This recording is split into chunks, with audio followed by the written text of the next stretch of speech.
Welcome, everybody, to our call today titled The 2014 Investment Outlook with Ed Newton and Troy Patton. And we'll get started right here. And Ed, welcome to the call. Well, thank you, Jeff, and I'd like to welcome everyone to our first conference call of 2014.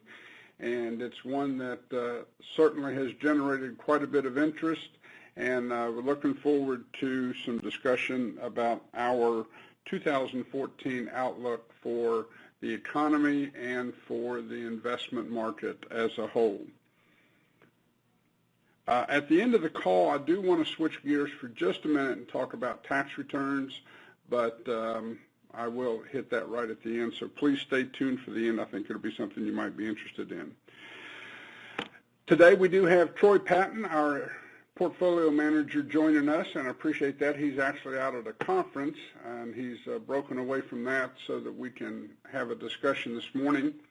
And Troy is a CPA and an accredited business valuation expert as well as our portfolio manager.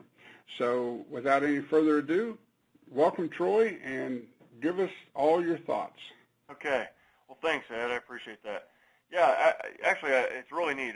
Looking back to 2013 as I was writing the 2014 outlook, and I went back and I even looked at the start of 2013 and what our outlook was at that point in time in 2013. And one of the main themes of 2013 was, will we ever get a rising trend in the price-earnings ratio? And obviously what I mean by that is if Eli Lilly makes $1 and it trades at 14 times earnings, it would trade at $14 a share. Well, historically speaking, a lot of bull markets in the country have expanded those bull markets by, instead of trading at a 14 multiple, maybe it rises to a 16.5 multiple or something like that. And so therefore, even if earnings stayed the same, Eli Lilly, instead of trading at $14, would trade at 16.5 and therefore return about 15% on your money.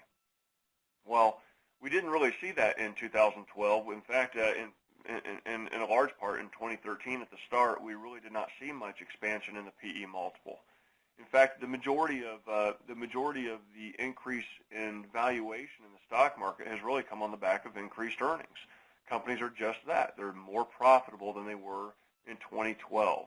And so 2013 shaped up to be a pretty decent year.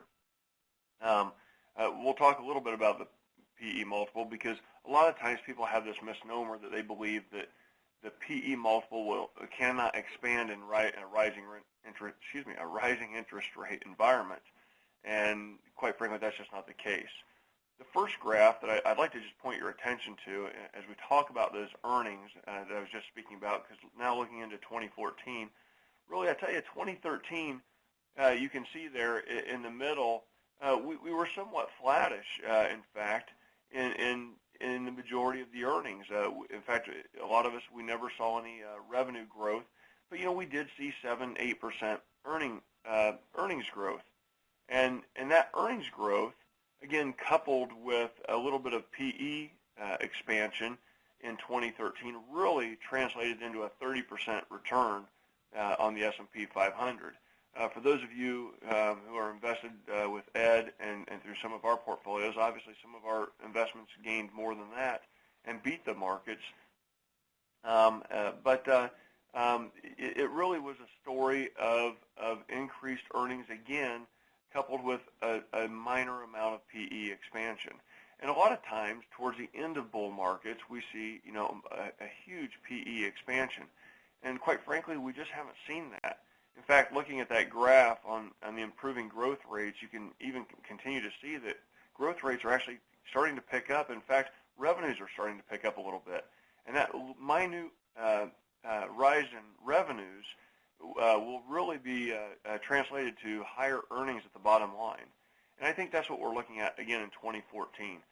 By the way, I don't believe ever in history have we ever had an increase like we did in 2013 without the next year or the follow-up year being positive in the overall stock market, which I think is a really interesting historical fact. Kind of turning your attention to that second graph I have out there, the PE ratio versus the real long-term treasury yield. Hey, unless you've been sleeping under a rock, as you know by now, the government is going to start its tapering of buying debt. Amazing, right? All these years spending $80 billion a month in buying fixed income. Now we're going to start, I guess, to slow that down a bit. Well, actually, that's really welcome. That's welcome news. As you can see, that news of the tapering or that expectation of the tapering has actually increased our PE multiple. And that graph clearly shows that even though we've been in that 1 to 2 or between 0 to 1 and 1 to 2% real long-term treasury yield, okay, our PE multiple has actually stayed relatively low, when in fact we believe that the 10-year treasury will ultimately get to a real yield of somewhere around 3.5% to 4%. We could even see further multiple expansion, which very easily, and by the way, I'm not calling for this, but it very easily could send the market up another 20%. It's very possible, okay? So let's just forget the old misnomer that people think, oh, well, if rising interest rates are going to cost everyone more money. That is true, and obviously there's other things that we want to make sure we're paying attention to. Obviously, what's going on in Washington with the budget process. We want to make sure that the folks in Washington, quite frankly, both parties keep their hands off the pot, so it can just sit there and boil on its own. But I do think it's interesting to take a look at the PE ratio versus the long-term treasury yield.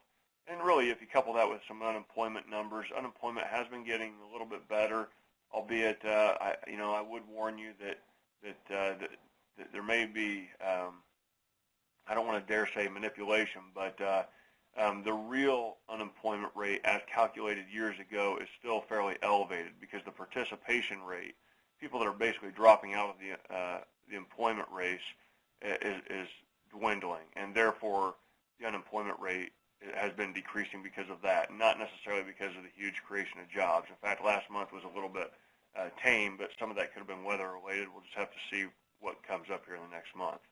Okay, and I'm sorry I'm rambling on here a little bit. I want to talk to you about the third chart. And by the way, a lot of you can see this in the 2014 Outlook, excuse me, that Ed has, and kind of our thoughts on that 2014 Outlook, and I think Ed will be providing that to everybody. But this third chart is really a theme that we've been playing for years, and quite frankly, I believe it's an ongoing rationale as to why the stock market will continue to increase. And the numbers I have circled there are simply this. It's supply and demand. Many of the companies are actually out there buying their stock back. We've often said for years that Microsoft could go private in about 9.5 years. They have the cash flow that they could buy back every share of stock on the open market and never be a public company again. That's what's been happening over the last several years. Companies have been buying back their stock at record paces. You can see there that the supply of stock has continued to decline. And that decline has actually has translated into not only higher earnings for companies as there's less shares to spread the wealth amongst, but quite frankly, just like if there's one T-shirt left on the shelf and Ed and I were fighting for it, one of us is going to win, right? So, anyways, I think there's just less stock out there. The fourth graph, just to point your attention to this, and this is one of the reasons I do think the stock market will continue to push higher. We are seeing a very low participation rate in the stock market. You can see, I think we're right around 52%, maybe even a little bit higher today, but right around 52%. People have not come back to the stock market since 2008-9. They're still scared.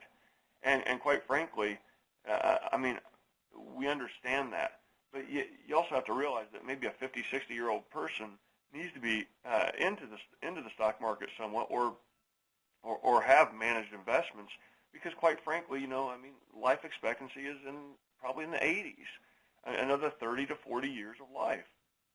And you can't stop investing because right now, especially if you're in the bond market, that's unless you're buying bonds to hold, as we do in our fund, you might be in for a rude awakening. You probably had negative 2-3% returns last year on the bond side. So again, the participation in the stock market is very limited or is depressed because people are just afraid to get back in. And we all know what happens. When the Indiana Pacers here in our own hometown are starting to do well and have the best record, they're selling out again. But for years, when they were depressed and quite frankly had a lot of scoundrels on their team, they really didn't, they weren't selling out. They were having a tough time selling tickets.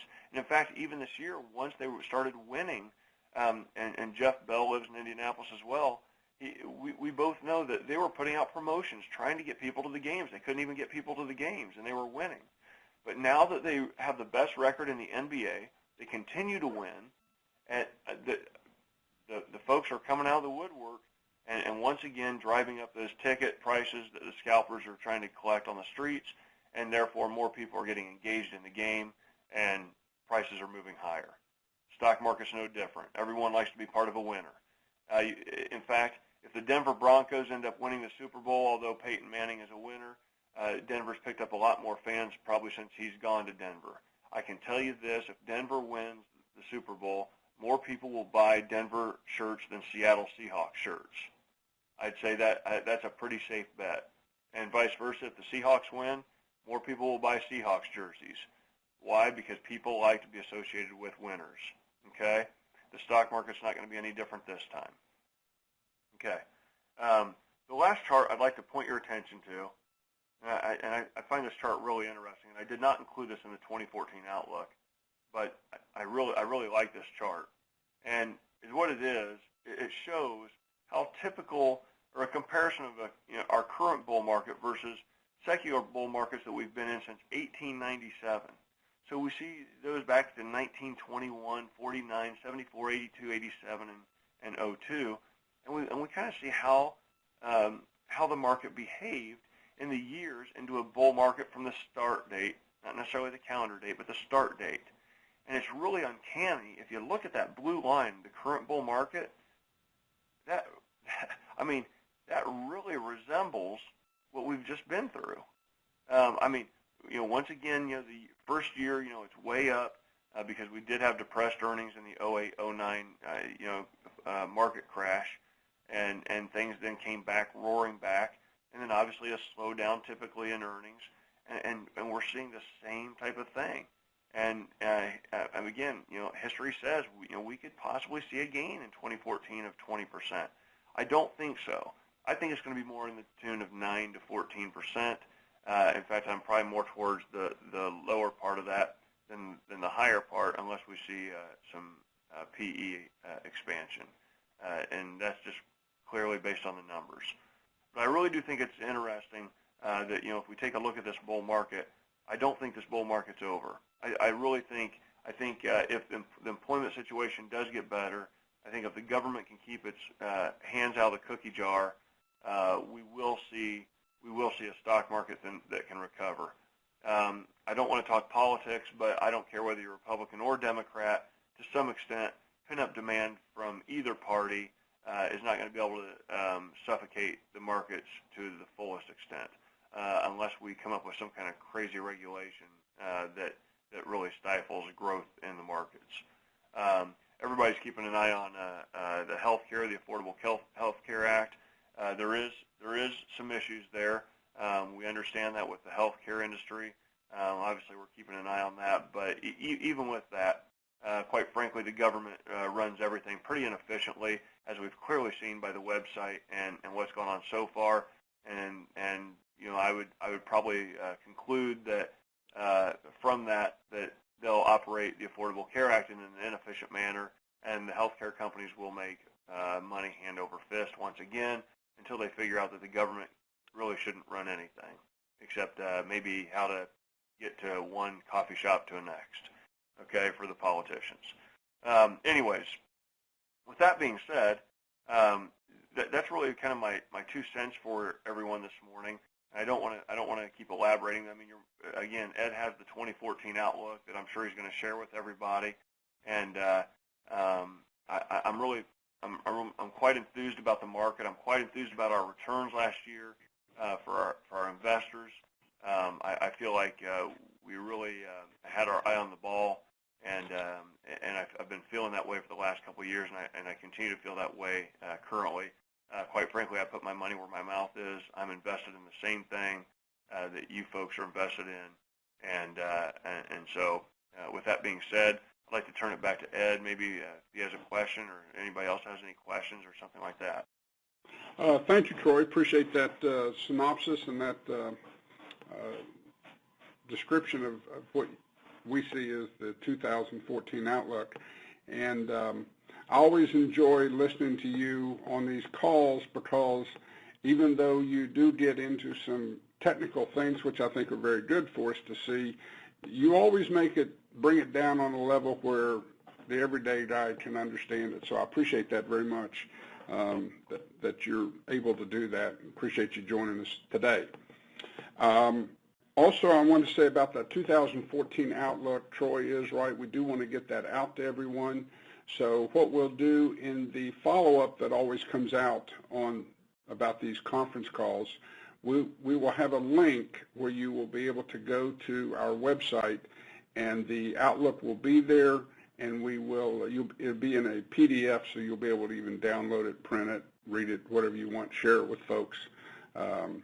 So we'll do that. And I think we'll be able to do this, is to be able to just take that last chart that Troy mentioned, because I do think that's an excellent chart. We'll take that and just add that to the very end of the chart. There won't be comment on it per se, but we will add that chart just so you can see that chart with his discussion. If we have any questions now, Jeff, you want to open it up and see if we've got any questions from anyone on the line? Sure. The lines are open. If you've got a question, just go ahead and say something.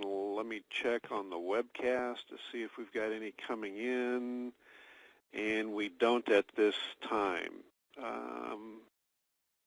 So it looks like we're clear. Okay. All right.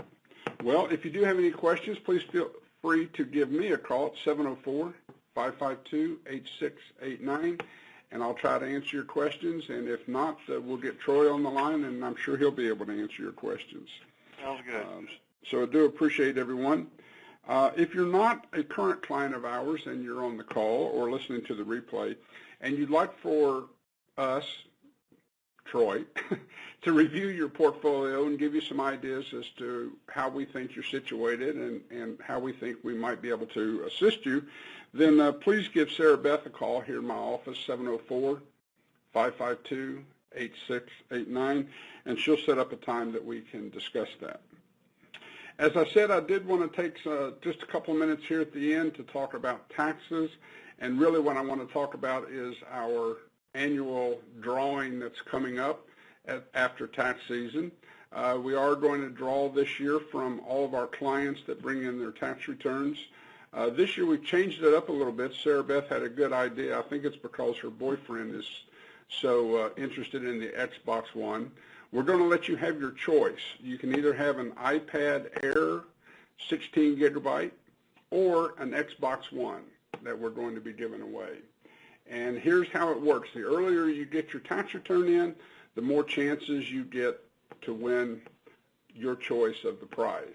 If you bring your information to us, and we have all of your information during the month of February or January, if you get it in this month, that's great as well, you'll get 3 tickets for the drawing. If you get it to us in March, you'll get 2 tickets for the drawing. And if you get it to us in April, we'll give you 1 ticket for the drawing. So the earlier you get your information into us, the more chances you have to win either the Xbox or the iPad Air.